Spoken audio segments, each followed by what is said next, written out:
Com vocês, Renan Santos!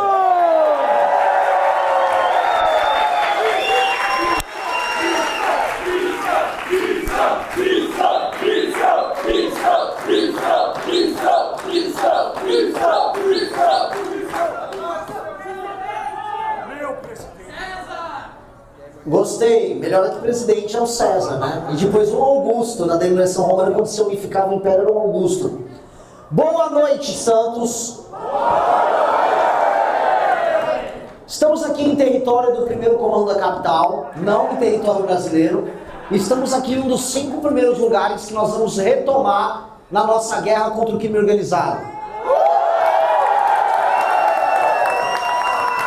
Eu vou voltar aqui durante a campanha, quando candidato a presidente, e depois eu só retorno aqui com helicópteros, com a Polícia Militar e com a participação também das Forças Armadas para tirar o Comando Vermelho do Morro, para tirar o Comando Vermelho do Porto Santos e para libertar vocês dessa maldição desse crime organizado vagabundo que toma a região de vocês. Eu venho aqui primeiro para fazer amigos, depois para ganhar a eleição e depois eu venho para cá para matar. É ou não é, caralho? É isso que nós vamos fazer. Espero deixar as águas da Baixada Santista cobertas de vermelho com o sangue desses vagabundos que matam vocês. É isso que nós faremos com ele. Os policiais terão o direito de vingar os policiais que caíram, companheiros de farda deles, lutando contra o crime organizado aqui. É isso que eles terão o direito de fazer.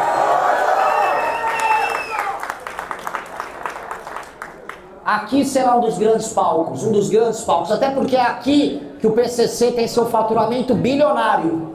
O PCC fatura bilhão aqui na Baixada Santista através disso, através da venda da droga, que sai lá do Mato Grosso do Sul, que veio da Bolívia, que cruza o nosso estado aqui de São Paulo, chega aqui em Santos, é embalado, é colocado no container, por vezes é colocado em submarino, é colocado no navio e é mandado para fora.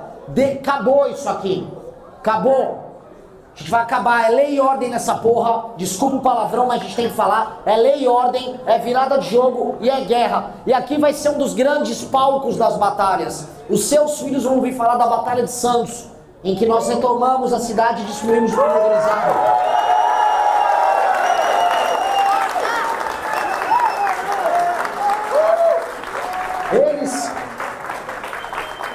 Eles vão ouvir falar nos outros estados da Batalha da Rocinha, da Batalha da Penha, da Batalha de Santa Quitéria no Ceará, da Batalha de Salvador, de todas as batalhas que a nossa geração terá a honra de participar e falar: nós retomamos o nosso país, nós retomamos o nosso país. E é isso que eu estou fazendo aqui.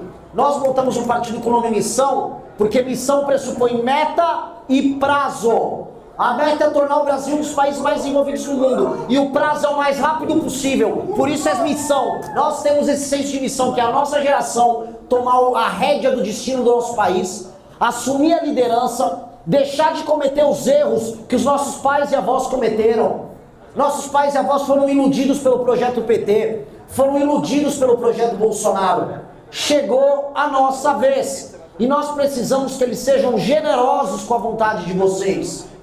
Vocês não podem só pagar a conta das escolhas erradas das gerações anteriores. A conta da Previdência, a conta do imposto alto, a conta da inflação, a conta da chance quase nula de muitos de vocês um dia comprarem uma casa ou um apartamento, a conta do celular caro, a conta da violência. Essa conta não está servindo para ninguém. Essa conta é uma merda. Eu não quero pagar essa bosta dessa conta. Eu quero, se vou pagar a conta, eu vou sentar na mesa com todo mundo para definir como a gente vai pagar ela. Não pode ficar só com a dívida. Eu não vou ficar na geração que vai ficar com a dívida dos erros dos outros, mas não vai poder decidir como vai pagar e como vai resolver isso aqui. E outra, a dívida vai ter que ser paga também pelos canalhas que controlam a dívida por nós. Pelos inúmeros líderes políticos do passado, pelos partidos, pelo judiciário, pelas famílias oligárquicas que mandam no norte e nordeste do Brasil. Esses caras penhoraram o futuro de todos nós em prol do presente gostoso deles. Todos ricos, todos vivendo como nababos, de maneira tranquila, todos fazendo negócio entre si. Cadê o ódio?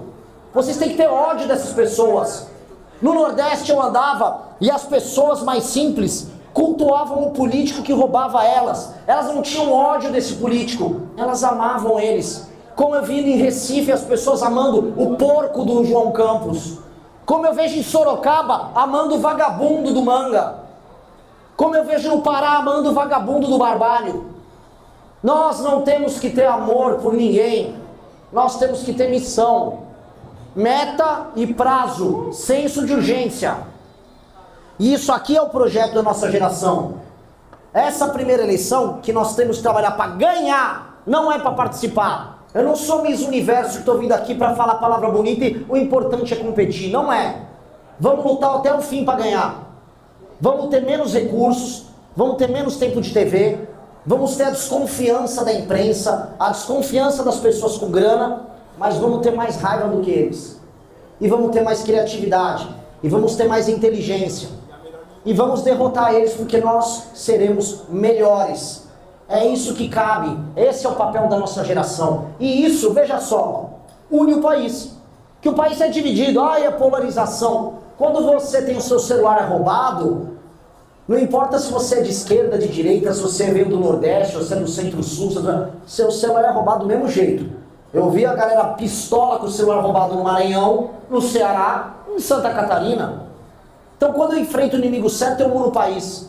Não tem questão racial, não tem questão de classe, não tem posição, não tem nada. Se você faz o que é certo fazer, as pessoas olham e falam, ok, há um caminho. E é por isso que nós começamos a crescer entre os mais jovens, seja no Nordeste, seja no Sul. E aí os especialistas começam a falar, que estranho, deve ser que ele tem um discurso para jovem. Não, eu só estou falando básico, eu estou falando óbvio. Nós falamos o óbvio, as pessoas ouvem o óbvio e as pessoas começam a decidir pelo óbvio. O nosso discurso não é diferente, ele é apenas óbvio. Só que no país do absurdo, o óbvio é novidade. Dizer que bandido tem que ser preso ou morto, nossa, que novidade. Hello, a humanidade inteira pensa isso sobre bandido. Não é nenhuma novidade isso aí. Dizer que as riquezas naturais do Brasil têm que servir ao crescimento do Brasil. E que nós temos que olhar, por exemplo, para o tema das terras raras, de modo a não vendê-las para, parabéns americanos, façam bom uso. Como o bosta do Flávio Bolsonaro falou, ele foi no CPEC, lá em Dallas, nos Estados Unidos, falou, olha, as nossas riquezas vão servir muito para vocês, americanos. Aí os americanos assim, que otário, tá bom. Sério, eu conheço muita gente que estava lá no CPEC, eu falo com a direita americana, eles falaram, nossa, assim, tem muitas pessoas que puxam o saco dos Estados Unidos, mas ninguém é igual aos Bolsonaro. Eu também acho. Então, não pode ser esse approach sobre as terras raras. Também não pode ser o entreguismo chinês do Lula, que quer que a China faça toda a área de infraestrutura no Brasil, possa comprar terras, vocês sabem disso, né? A China quer ter acesso às terras, que aí ela planta, ela faz a ferrovia, ela leva tudo para fora, leva minério, leva terra rara, leva agricultura, e a gente fica aqui torcendo para a Copa do Mundo. Porque o Neymar, menino da vila aqui de Santos, vai ou não vai pro campo? Eu não quero saber se o Neymar vai pra Copa, eu quero saber se todos os amigos do Neymar vão pra cadeia, caralho. É isso.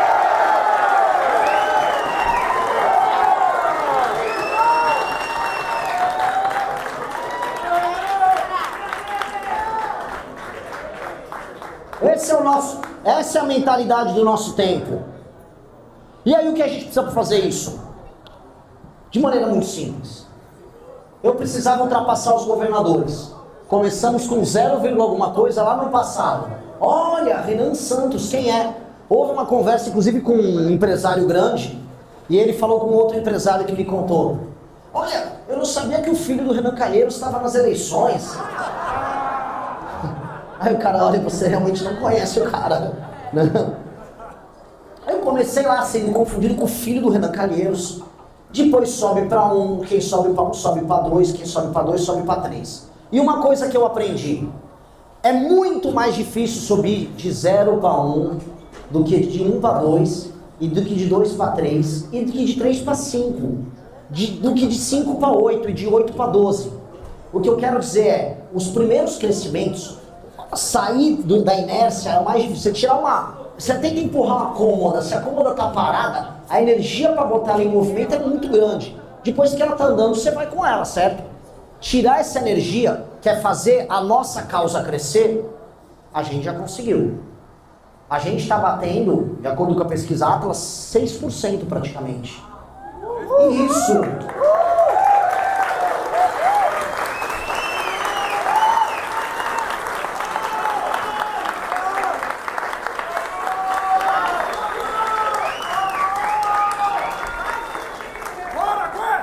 E isso era fora a Quest, é isso aí. E aí eu vou chegar na Quest. E aí eu descobri a função de boa parte dos institutos de pesquisa. Esse entendimento dos momentos do subida ou da descida de um candidato, é onde as pesquisas fazem sentido. Porque boa parte das pessoas se movem pelo efeito manada. Se elas veem alguém subindo, elas se interessam. Quem é a fulano? Quem é a Beltrano? Deixa eu pesquisar. Pô, eu acho que eu vou apoiar. E aí o efeito manada que ela vê da subida na pesquisa é referendado pela realidade, que foi referendado pela pesquisa, e você tem uma coisa que chama feedback loop, um loop de feedbacks. A pesquisa alimenta a procura, que alimenta a pesquisa, que alimenta a procura, e você vai crescendo. Quando uma pesquisa te joga para baixo, ela quebra o feedback. Ela quebra a subida. Ela faz... E aí, misteriosamente, depois de fazer os maiores eventos políticos dessa eleição até agora, depois de ter a maior participação de todas no podcast, a pesquisa Quest, contratada pela Globo, contratada também pela Localiza, do Salim Matar, que teve benefícios fiscais na casa de 1,1 bilhão no governo do Zema. A pesquisa Quest falou, esse cara tem 1%. 1%. Eu olhei e falei, pô, não tô com 30, mas eu não tô com 1. Eu não tô com 1%, pô. Mas o cara é especialista, ele vai lá na Globo, naqueles telões, puxa pra cá, veja a região, vai tomar no cu. Vai se fuder, brother. Felipe Nunes da Quest, vai explicar seu contrato com a Localiza, tá? Porque ele fica indo nos eventos lá do partido, eventos do mercado financeiro, reuniões com todos os bancos. O Novo, através do Zema, pode ser a terceira via. Enquanto isso o Zema lá, uai, Bolsonaro é bom. É isso? Aí ele fica lá, aí eu perguntei o tal do Renan, muito jovem, entendido nas quales como um moleque, não tem experiência nenhuma. Não, dito isso, já derrubei uma presidente, sou presidente de um partido político.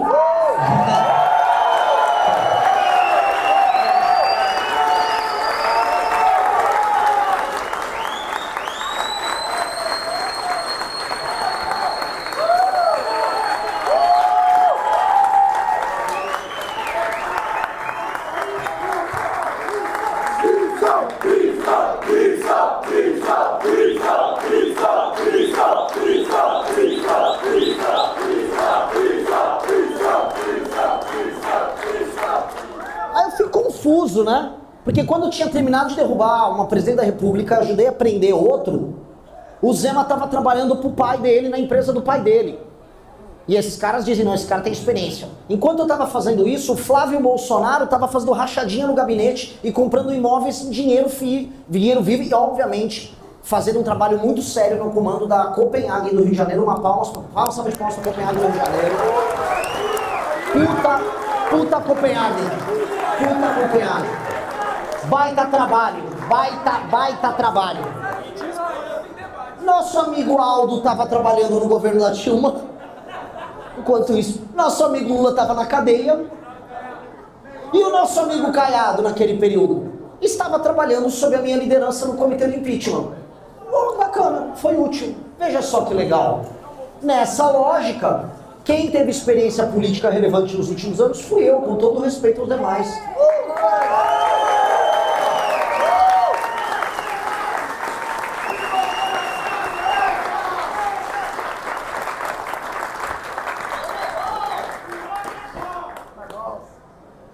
E aí, para derrotar esse efeito manada, para baixo que eles querem fazer, o efeito da desmanada, é trabalho. É o que a gente fez hoje, mas é encher o saco de todo mundo ao teu redor. Todo mundo sabe, isso todos os institutos e todos os candidatos, todo mundo falou, o Renan já tem a militância mais ensandecida da internet. Rodrigo Constantino já decretou, e isso é um sinal de vitória, ele já decretou que nós somos bots. A partir do momento que um militante é decretado como bot, significa que ele é numeroso. E em geral significa que ele existe também. Quem não tem militância chamada de bot, em geral não tem militância. E nós já estamos sendo chamados de bots, grande notícia. Nós já somos percebidos como os mais chatos por eles. Ai, insuportável essa militância do MBL. Quando era com eles era gostoso, né? Quando era com eles cancelando a gente, eles eram numerosos, aí era legal. Agora nós somos os bots. Ai, escuta esses MBLs insuportáveis. Né? Gostou. Quando eles tinham militância numerosa, aí ele não era ninguém insuportável. Como diria a banda CPM 22, o mundo dá voltas. Mas fazendo esse trabalho muito persistente, chato, e o trabalho quem nós estamos mais fracos? Ainda entre as mulheres, ainda que, olhando o evento hoje, e nosso Arthur Duval conhece muito do assunto, dá para perceber que aumentou o número de mulheres, uma salva de palmas para as mulheres.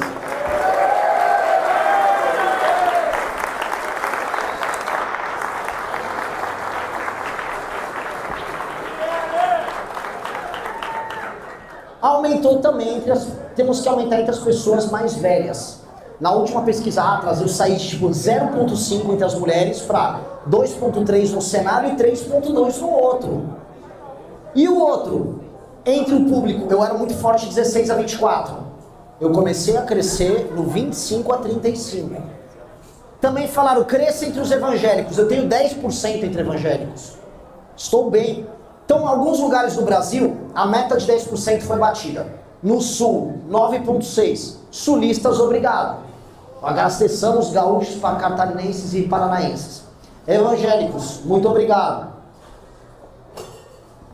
Homens jovens, 30% entre homens jovens, muito obrigado. Agora temos que buscar as pessoas mais velhas. E nós temos que começar... Olha lá a senhora, maravilhoso.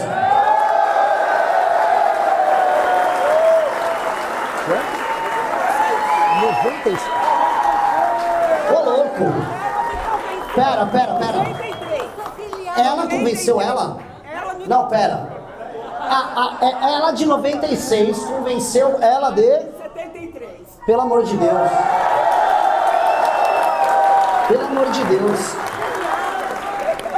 Eu me filiei a vocês. Ela é filiada à missão, mais palmas aqui, cara. Maravilhoso. Você é maravilhoso, nosso presidente. Eu tô vendo. Ela já tá virando o voto dos mais novos. Enquanto a gente vai por aqui, ela vai por ali, pegando, pra cercar a galera de 50 no meio, né? A gente vai cercar todo mundo. E é isso. Esse fenômeno é o fenômeno que vence a eleição. E como a gente vai vencer? É buscar logo os 10%. Busquei os 10%, o Zema vai bater na porta do Flávio. Flávio Bolsonaro, quero ser seu vice. Ele vai sai pra senador. O Caiado vai montar no cavalo dele, vai botar o chapéu dele. E aí de 10 eu não vou pra 11, vou pra 14. De 14 eu vou pra 14 mais 4. De 14 mais 4 eu vou pra 14 mais 9. E aí nos debates, eu não sou o Arthur Duval, mas eu sei falar português e tenho um QI maior do que 100. Tenho algumas propostas boas e não tenho problema de disenteria em ambientes públicos. Então, acho que vai dar para dar um trabalhinho para os meninos ali. E fazendo isso, estamos no jogo. Então o que a gente precisa? Nós temos um plano. Preciso buscar os 10% logo. Buscando os 10% logo, duas coisas vão acontecer. O Brasil inteiro vai descobrir a gente. E 2, os ataques vão ser cada vez mais canalhas. Só que aí tem um probleminha. Todo mundo já fez todos os ataques contra nós nos últimos 10 anos. Não tem mais o que atacar. Já reviraram a gente de cima para baixo, de baixo para cima. Agora tá cogumelos alucinógenos. Eu falei, calma aí, eu falei isso no flow já. Fique tranquilo, não tem nada demais. E aí? Estão tentando, não tem. Foram falar, Renan é endividado, pois bem. Falaram tanto que eu tinha tanta dívida, e eu sempre falei, essas dívidas não são minhas, e são dívidas prescritas de uma empresa. que eu fiz questão de pegar o advogado e mandei dar baixa em todas. Então agora eu vou para eleição com nada aparecendo no meu nome, zerado. Zerado, não vai ter nem dívida para falar. Vamos falar o quê? Que eu não tenho experiência? Que o Kim joga Dota? Que o Arthur é chegado numa moçoila? Desculpa, não tenho o que falar. E aí nós vamos pegar eles. Então nós temos um plano direto e reto. Eu preciso rodar o Brasil, preciso montar uma chapa braba, que nós precisamos eleger muitos deputados.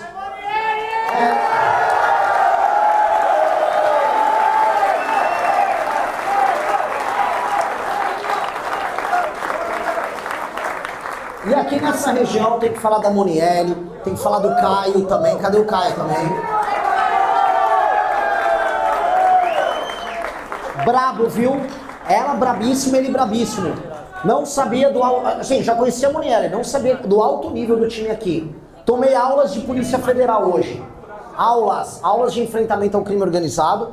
E essa aqui foi picada por uma jararaca que sobreviveu. Essa aí sobrevive em qualquer lugar agora.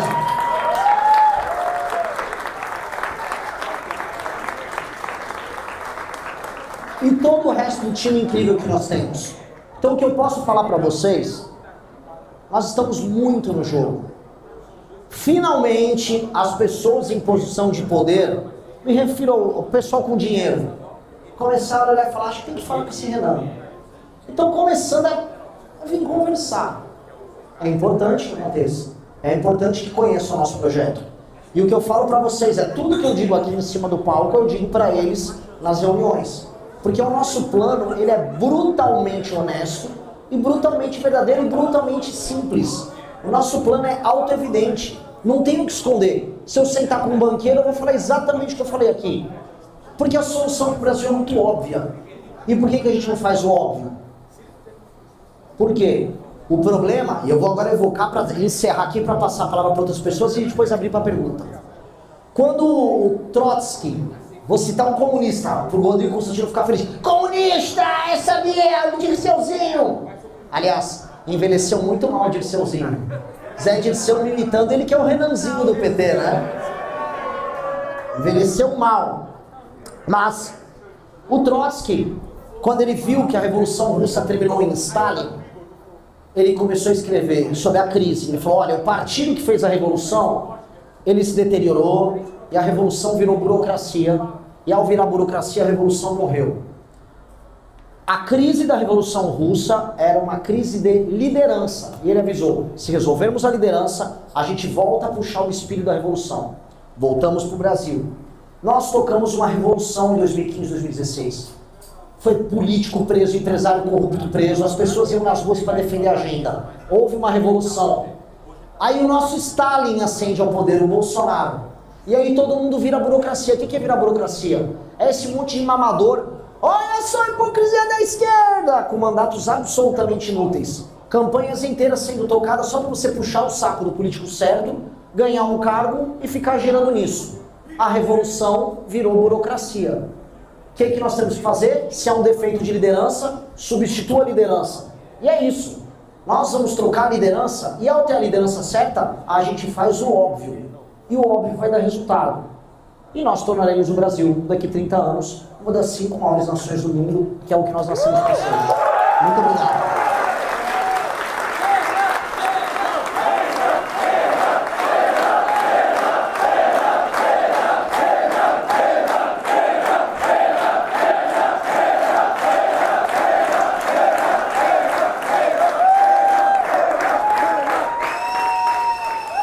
Se você gostou deste vídeo, se inscreva no canal Arquivo da Missão para ficar antenado em tudo a partir de agora e chegar bem informado nas eleições.